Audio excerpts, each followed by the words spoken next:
ನಮಸ್ಕಾರ ಸ್ನೇಹಿತರೆ, ಮತ್ತೆ ನಿಮಗೆಲ್ಲ ಮೈಸೂರು ರಾಜವಂಶದ ಇತಿಹಾಸ ಸರಣಿಗೆ ಸ್ವಾಗತ. ನಾವು ಈಗಾಗಲೇ ಮೈಸೂರು ರಾಜವಂಶದ ಕುರಿತು 13 ಎಪಿಸೋಡ್ಗಳನ್ನು ಮಾಡಿದ್ದೇವೆ. ಮೈಸೂರು ರಾಜವಂಶ ಹೇಗೆ ಶುರುವಾಯಿತು, ಸ್ವತಂತ್ರ ರಾಜ್ಯವಾಗಿ ಹೇಗೆ ಬೆಳೆಯಿತು, ಆರಂಭಿಕ ರಾಜರ ಕೊಡುಗೆಗಳೇನು, ಹಾಗೆ ರಾಜರ ಆಡಳಿತ ಕ್ಷೀಣಿಸಿ ದಿವಾನರ ಆಡಳಿತ ಹೇಗೆ ಹೆಚ್ಚಿತು, ಅಲ್ಲದೆ ಹೈದರಾಲಿ ಅನ್ನೋ ಶಕ್ತಿ ಹೇಗೆ ಮೈಸೂರನ್ನು ಆವರಿಸಿತು ಅನ್ನೋದನ್ನು ವಿವರವಾಗಿ ಹೇಳಿದ್ದೇವೆ. ಇದೀಗ ಮತ್ತೆ ಈ ಸರಣಿಯನ್ನು ಮುಂದುವರೆಸಿ ನಿಮ್ಮ ಮುಂದೆ ತರುತ್ತಿದ್ದೇವೆ. ಈಗ ಹೈದರಾಲಿ ತಮ್ಮ ಸಾಮ್ರಾಜ್ಯವನ್ನು ವಿಸ್ತರಿಸಿ ದಕ್ಷಿಣ ಭಾರತದಲ್ಲಿ ಶಕ್ತಿಶಾಲಿ ನಾಯಕನಾಗಿ ಹೊರಹೊಮ್ಮಿದ್ದಾರೆ. ಆದರೆ ಈ ಸಮಯದಲ್ಲಿ ಒಂದು ಹೊಸ ಶಕ್ತಿ ಭಾರತದಲ್ಲಿ ತನ್ನ ಪ್ರಭಾವವನ್ನು ಹೆಚ್ಚಿಸುತ್ತಿದೆ. ಅದೇ ಬ್ರಿಟಿಷ್ ಈಸ್ಟ್ ಇಂಡಿಯಾ ಕಂಪನಿ. ಇದು ಕೇವಲ ವ್ಯಾಪಾರ ಕಂಪನಿ ಅಲ್ಲ, ಅದು ನಿಧಾನವಾಗಿ ಒಂದು ರಾಜಕೀಯ ಶಕ್ತಿಯಾಗಿ ರೂಪುಗೊಳ್ಳುತ್ತಿದೆ. ಇದೇ ಹಿನ್ನೆಲೆಯಲ್ಲಿ ಮೊದಲ ಆಂಗ್ಲೋ ಮೈಸೂರು ಯುದ್ಧ ಆರಂಭವಾಗುತ್ತದೆ. ಇಂದಿನ ಈ ವಿಡಿಯೋದಲ್ಲಿ ಮೊದಲ ಆಂಗ್ಲೋ ಮೈಸೂರು ಯುದ್ಧದ ಘಟನೆಗಳನ್ನು ನೋಡ್ತಾ ಹೋಗೋಣ. ನಮಸ್ಕಾರ ಸ್ನೇಹಿತರೆ, ನಿಮಗೆಲ್ಲ ಪಲ್ಲವಿ ಪಯಣ ಚಾನಲ್ಗೆ ಹಾಗೂ ಮೈಸೂರು ರಾಜವಂಶದ ಇತಿಹಾಸ ಸರಣಿಯ 14ನೇ ಎಪಿಸೋಡ್ಗೆ ಸ್ವಾಗತ. ಸ್ನೇಹಿತರೆ, ಹೈದರಾಲಿ ಮೈಸೂರಿನ ಅಧಿಕಾರ ಪಡೆದುಕೊಂಡ ಬಳಿಕ ಇಟ್ಟ ಮೊದಲ ಹೆಜ್ಜೆ ಏನು, ಆಡಳಿತದಲ್ಲಿ ಏನೆಲ್ಲ ಬದಲಾವಣೆಗಳು ಆದವು, ಆಡಳಿತದಲ್ಲಿ ಎದುರಾದ ಸವಾಲುಗಳೇನು ಅನ್ನೋದನ್ನು ಡೀಟೇಲ್ ಆಗಿ ನೋಡಿದ್ದೇವೆ. ಇಂದಿನ ಈ ವಿಡಿಯೋದಲ್ಲಿ ಆಂಗ್ಲೋ ಮೈಸೂರು ಯುದ್ಧ ಯಾಕೆ ಶುರುವಾಯಿತು, ಇದರಿಂದ ಹೈದರಾಲಿಗೆ ಆದ ನಷ್ಟಗಳೇನು, ಈ ಯುದ್ಧ ಹೇಗೆ ಕೊನೆಗೊಂಡಿತು ಅನ್ನೋದನ್ನು ನೋಡ್ತಾ ಹೋಗೋಣ. ಈ ಸರಣಿ ನಿಮಗೆ ಕರೆಕ್ಟಾಗಿ ಗೊತ್ತಾಗಬೇಕಂದ್ರೆ ಇಂದಿನ ಎಪಿಸೋಡ್ಗಳನ್ನೆಲ್ಲ ನೀವು ನೋಡಬೇಕು. ನೀವಿನ್ನು ನೋಡಿಲ್ಲ ಅಂದರೆ ಅವುಗಳ ಲಿಂಕ್ ಡಿಸ್ಕ್ರಿಪ್ಷನ್ ಬಾಕ್ಸ್ನಲ್ಲಿ ಇರುತ್ತದೆ. ಹಾಗೆ ನೀವಿನ್ನು ನಮ್ಮ ಚಾನಲ್ಗೆ ಸಬ್ಸ್ಕ್ರೈಬ್ ಆಗಿಲ್ಲ ಅಂದರೆ ಈಗಲೇ ಹಾಗೆ ಪಕ್ಕದಲ್ಲಿರೋ ಬೆಲ್ ಐಕಾನ್ ಮೇಲೆ ಕ್ಲಿಕ್ ಮಾಡಿ. ಯುದ್ಧ ಆರಂಭ ಹಾಗೂ ರಾಜಕೀಯ ಹಿನ್ನೆಲೆ. 22 ಅಕ್ಟೋಬರ್ 1764ರಂದು ಬಿಹಾರದ ಬಕ್ಸರ್ನಲ್ಲಿ ಬ್ರಿಟಿಷ್ ಈಸ್ಟ್ ಇಂಡಿಯಾ ಕಂಪನಿ ಮತ್ತು ಭಾರತೀಯ ಆಡಳಿತಗಾರರ ಮೈತ್ರಿ ಸೇನೆಯ ನಡುವೆ ಯುದ್ಧವಾಗಿತ್ತು. ಈ ಯುದ್ಧದಲ್ಲಿ ಬ್ರಿಟಿಷರು ಗೆಲ್ಲುತ್ತಾರೆ. ಈ ವಿಜಯವು ಬ್ರಿಟಿಷರಿಗೆ ಬಂಗಾಳ, ಬಿಹಾರ ಮತ್ತು ಒರಿಸ್ಸಾದ ಮೇಲಿನ ದಿವಾನಿ ಹಕ್ಕುಗಳನ್ನು ತಂದುಕೊಟ್ಟಿತು ಮತ್ತು ಭಾರತದಲ್ಲಿ ಬ್ರಿಟಿಷ್ ಆಳ್ವಿಕೆಯನ್ನು ಸ್ಥಾಪಿಸಿತು. ಹೀಗಾಗಿ ಈ ಯುದ್ಧದ ವಿಜಯದ ಬಳಿಕ ಬ್ರಿಟಿಷರು ಭಾರತದಲ್ಲಿ ತಮ್ಮ ಪ್ರಭಾವವನ್ನು ಹೆಚ್ಚಿಸಲು ನಿರ್ಧರಿಸಿದರು. ಅವರು ಮರಾಠರೊಂದಿಗೆ ಕೈಜೋಡಿಸಿ ಮುಘಲ್ ಚಕ್ರವರ್ತಿ ಶಾ ಆಲಂ, ನವಾಬಗಳು ಮತ್ತು ಮೈಸೂರು ರಾಜ್ಯದ ವಿರುದ್ಧ ನಿಲ್ಲಲು ನಿರ್ಧರಿಸಿದರು. ಈ ಸಮಯದಲ್ಲಿ ಮೈಸೂರು ಮತ್ತು ಮರಾಠರ ನಡುವಿನ ಸಂಘರ್ಷ ಕೂಡ ಮುಂದುವರಿಯುತ್ತಿತ್ತು. ಹೈದರಾಲಿ ಫ್ರೆಂಚರ ಹಳೆಯ ಮಿತ್ರರಾಗಿದ್ದ ಕಾರಣ ಬ್ರಿಟಿಷರಿಂದ ಸಹಾಯ ನಿರೀಕ್ಷಿಸಿದ್ದರು. ಆದರೆ ಆ ಸಹಾಯ ಬರಲಿಲ್ಲ. 1766ರಲ್ಲಿ ಹೈದರಾಬಾದ್ನ ನಿಜಾಮ ಮತ್ತು ಬ್ರಿಟಿಷರ ನಡುವೆ ರಾಜಕೀಯ ಮತ್ತು ಪ್ರಾದೇಶಿಕ ಸಂಘರ್ಷಗಳು ನಡೆಯುತ್ತಿದ್ದವು. ನಿಜಾಮರ ಪರವಾಗಿ ಮೈಸೂರು ಕೂಡ ಈ ಸಂಘರ್ಷಗಳಲ್ಲಿ ಒಳಗೊಂಡಿತು. ನಿಜಾಮ ಹೈದರಾಲಿಯನ್ನು ಕರ್ನಾಟಿಕ್ ಪ್ರದೇಶದ ಮೇಲೆ ದಾಳಿ ಮಾಡಲು ಪ್ರೇರೇಪಿಸಿದನು. ಇನ್ನೊಂದು ಕಡೆ ಬ್ರಿಟಿಷರು ಕೂಡ ಹೈದರಾಲಿಯನ್ನು ಸಂಪರ್ಕಿಸಲು ಪ್ರಯತ್ನಿಸಿದ್ದರು. ಆದರೆ ಹೈದರಾಲಿ ಬ್ರಿಟಿಷರಿಗೆ ಬೆಂಬಲಿಸಲು ನಿರಾಕರಿಸಿದರು. ಈ ಎಲ್ಲ ರಾಜತಾಂತ್ರಿಕ ನಡೆಗಳು ಒಂದು ದೊಡ್ಡ ಯುದ್ಧಕ್ಕೆ ಕಾರಣವಾದವು. 1766ರಲ್ಲಿ ಆಗಸ್ಟ್ನಲ್ಲಿ ಹೈದರಾಲಿ ನೇತೃತ್ವದಲ್ಲಿ ಮೈಸೂರು ಮತ್ತು ಹೈದರಾಬಾದ್ನ ಸೇನೆಗಳು ಸೇರಿ ಚಾಂಗಮ್ಮ ಅನ್ನೋ ಬ್ರಿಟಿಷರ ಶಿಬಿರದ ಮೇಲೆ ದಾಳಿ ನಡೆಸಿದವು. ಇದು ಮೊದಲ ಆಂಗ್ಲೋ ಮೈಸೂರು ಯುದ್ಧದ ಆರಂಭವಾಗಿತ್ತು. ಸ್ನೇಹಿತರೆ, ಈ ಆಂಗ್ಲೋ ಮೈಸೂರು ಯುದ್ಧ ಕೇವಲ ಒಂದು ಯುದ್ಧ ಸ್ಥಳದಲ್ಲಿ ನಡೆಯುವ ಕದನವಲ್ಲ, ಇದು ಯುದ್ಧಗಳ ಸರಣಿ. ಬನ್ನಿ ಒಂದೊಂದಾಗಿ ನೋಡ್ತಾ ಹೋಗೋಣ.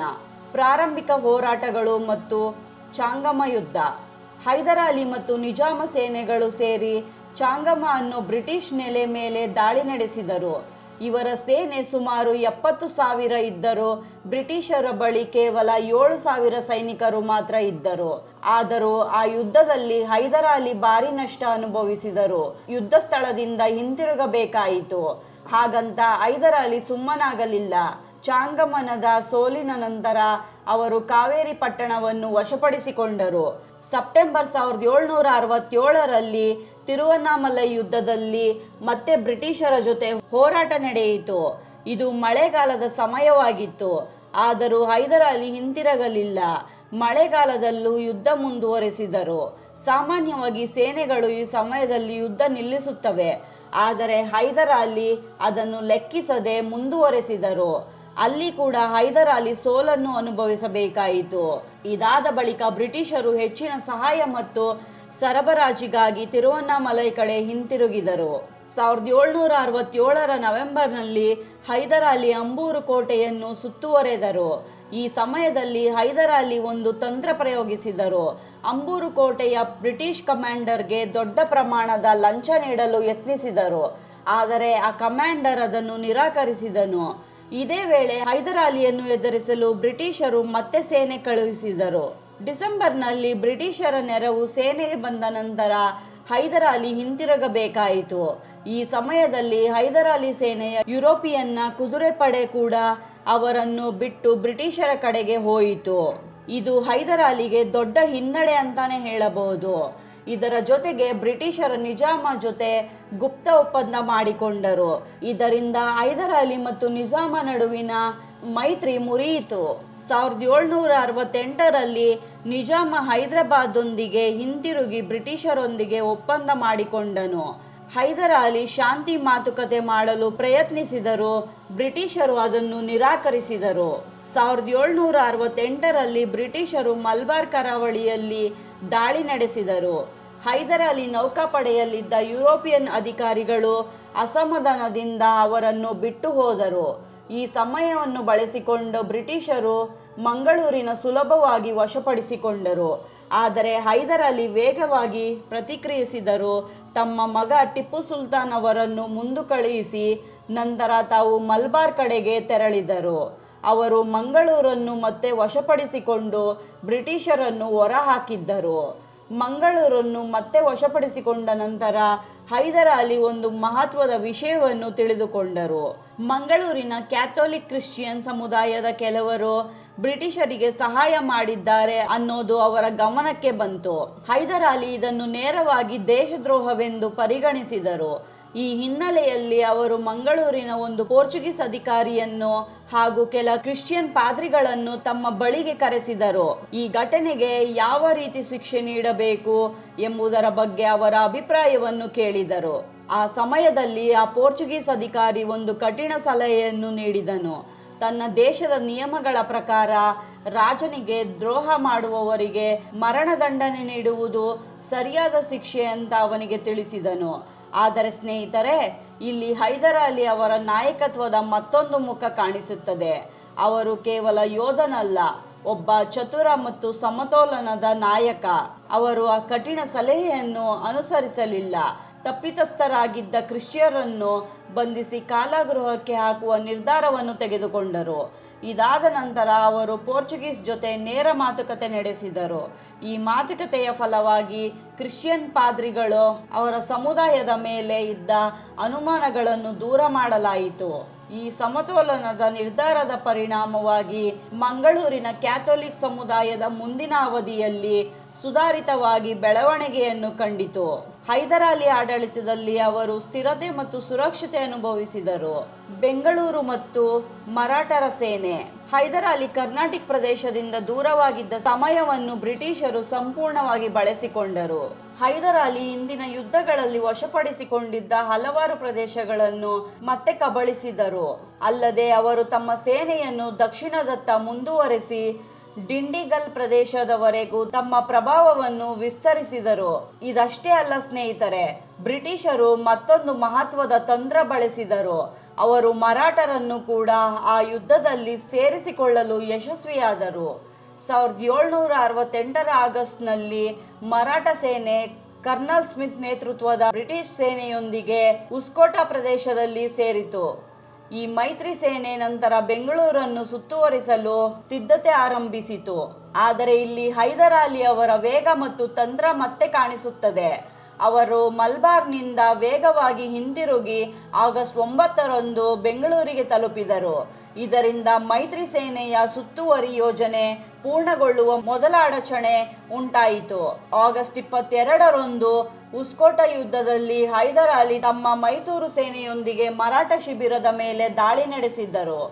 ಆದರೆ ದೊಡ್ಡ ಪ್ರಮಾಣದ ಮರಾಠ ಸೇನೆಯ ನೆರವು ಬಂದ ಕಾರಣ 1768ರಲ್ಲಿ ನಡೆದ ಉಸ್ಕೋಟ ಯುದ್ಧದಲ್ಲಿ ಹೈದರ್ ಅಲಿ ಸೋಲನ್ನು ಅನುಭವಿಸಿದರು. ನಂತರ ಅವರು ಬೆಂಗಳೂರಿನಿಂದ ಹಿಂತಿರುಗಬೇಕಾಯಿತು. ಅಕ್ಟೋಬರ್ 1768ರಲ್ಲಿ ಹೈದರ್ ಅಲಿ ಮಲ್ವಗಲ್ ಪ್ರದೇಶದಲ್ಲಿ ಬ್ರಿಟಿಷರ ಮೇಲೆ ದಾಳಿ ನಡೆಸಿದರು.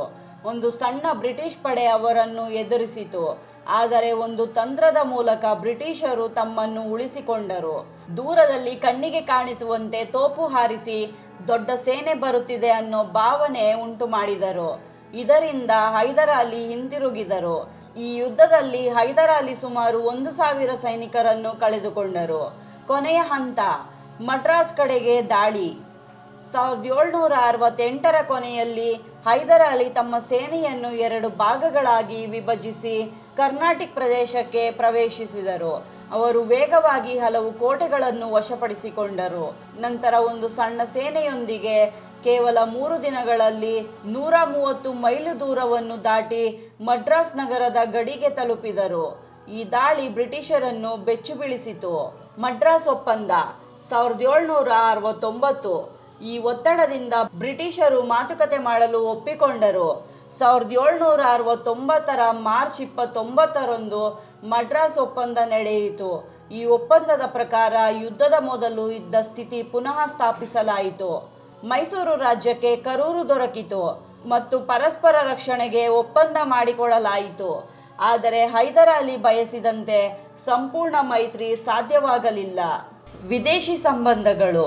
1ನೇ ಆಂಗ್ಲೋ ಮೈಸೂರು ಯುದ್ಧ ಒಪ್ಪಂದದ ಮೇಲೆ ಕೊನೆಗೊಂಡ ಬಳಿಕ ಹೈದರ್ ಅಲಿ ವಿದೇಶಿ ಸಂಬಂಧಗಳನ್ನು ಸುಧಾರಿಸುವತ್ತ ಹೆಜ್ಜೆ ಹಾಕಿದರು.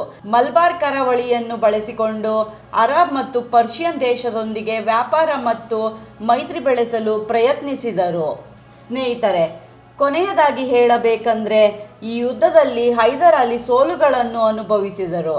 ಆದರೆ ಅವರ ತಂತ್ರ, ವೇಗ ಮತ್ತು ಧೈರ್ಯ ಅವರನ್ನು ದೊಡ್ಡ ನಾಯಕನನ್ನಾಗಿ ಮಾಡಿತು. ಬ್ರಿಟಿಷರಿಗೆ ಅವರು ಒಂದು ದೊಡ್ಡ ಸವಾಲಾಗಿ ಪರಿಣಮಿಸಿದರು. ಇದಾಗಿತ್ತು 1ನೇ ಆಂಗ್ಲೋ ಮೈಸೂರು ಯುದ್ಧದ ಬಗ್ಗೆ ಒಂದಷ್ಟು ಮಾಹಿತಿ. ಮುಂದಿನ ವಿಡಿಯೋದಲ್ಲಿ 2ನೇ ಆಂಗ್ಲೋ ಮೈಸೂರು ಯುದ್ಧ ಯಾಕೆ ಶುರುವಾಯಿತು, ಹೇಗೆ ಅಂತ್ಯವಾಯಿತು ಅನ್ನೋದನ್ನು ನೋಡೋಣ. ಅಲ್ಲಿಯವರೆಗೆ ಧನ್ಯವಾದಗಳು.